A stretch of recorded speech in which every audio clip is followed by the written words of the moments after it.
During his 17-year career, Dan Marino collected more honors than any quarterback in history.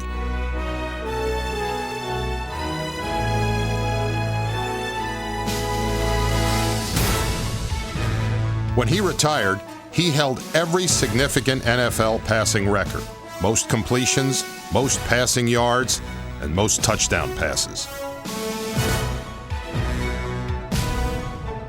But when I sat down to talk with him about his career, one burning question still needed to be answered. First question: could you name 3 teammates, past and present, that you could beat in a foot race? Oh yeah, Bernie Kosar, that's for sure. Yeah. I could beat Bernie. Not now, but that's the one guy that comes to mind. Kevin Gogan, you think you could beat him? Kevin Gogan would, yeah. Yeah? I could beat Kevin. Played with Jaworski too once for a couple years. I think I gotta beat him in a foot race. When people talk about you, they talk about the greatest pure passer in the history of the sport. What a throw by Marino! Now, Steve Young says that the definition of a pure passer is someone who can't run. Okay. You have any riposte to that retort? Steve's been hit in the head too many times.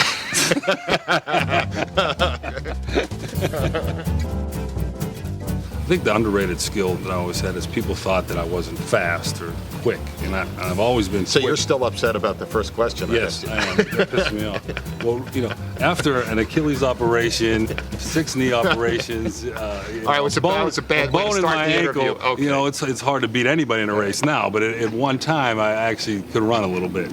But I think my movement in the pocket, I've always thought that I was very good at that, and being able to create within a small space, make people miss, and still be able to get off a good throw and make plays. And I think a lot of times people didn't give me a lot of credit for that. When you were little, did you have any kind of practice that you would do? You know, you go back to the old pictures, we have a Sammy Baugh throwing through a tire. Did you ever throw at anything when you were a kid? Oh, yeah, we had a city bus that came by our house, front of our house, every 25 minutes. Yeah. So would you just sit there wait in the corner? Yeah, just throw at the bus, sure. Would you throw a football? Football. Yeah. Yeah. Did the guy ever stop and get out and yell at you for that? Yeah, sometimes they... Well, first of all, did you hit the bus? Yeah, I'm good enough to hit the bus. He just played football, almost like it was on the playground.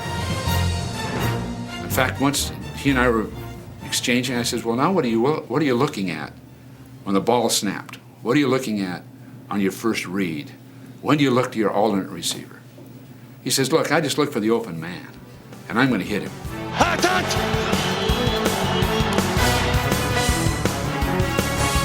Almost every man seemed open in 1984.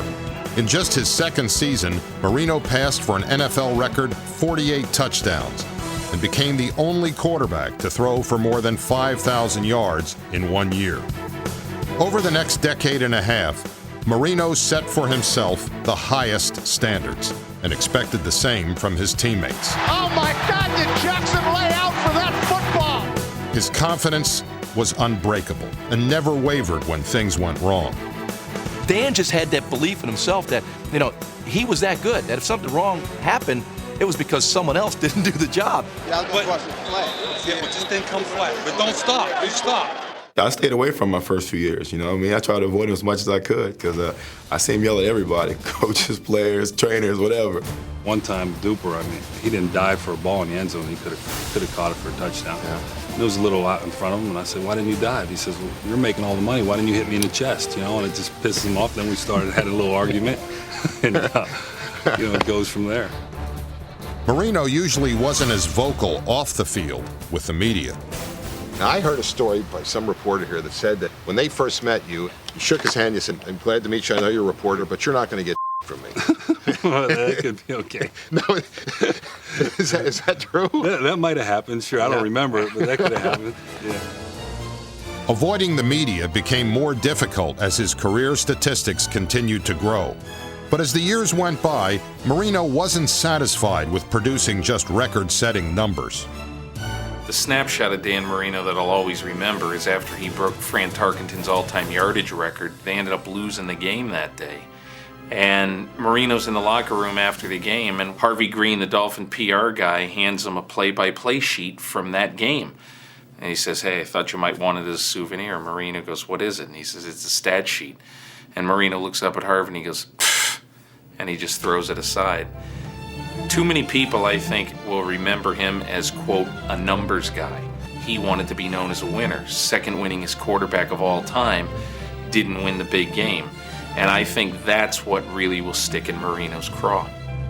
See, that's the thing about Danny. You know, Danny would give up all that stuff for wins and a Super Bowl ring. He's all about winning. You know, all the records are, you know, that's fine and dandy. You know, it looks good on, you know, on his mantle with all the footballs and stuff.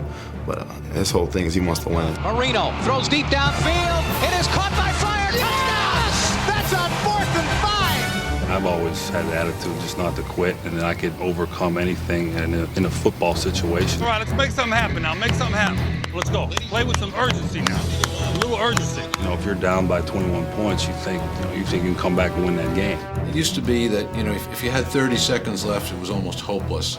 I've seen him take a team 80 yards in 16 seconds. 32, 31, 30 seconds to go. I believe Marino is saying I'm going to spike it. Nobody pushed the clock the way he did. Marino takes the snap from center. He's looking. He throws. Touchdown, Dolphins, Mark Ingram. Yes. I know you like that call. They caught the Jets off guard on that play. A few years ago, they beat us in a very difficult playoff game in Miami. I go in to see Dan and congratulate him after the game, and I've never seen a player with so many scars: shoulders, knees, ankles, the Achilles, one calf is atrophied. And I'm looking at this guy and I said, how could this guy possibly beat us? And the only reason he could do that is because of the size of his heart. They say football is all about the thumper, baby. And he's got one as big as a football. A flame burns inside that man, Dan Marino.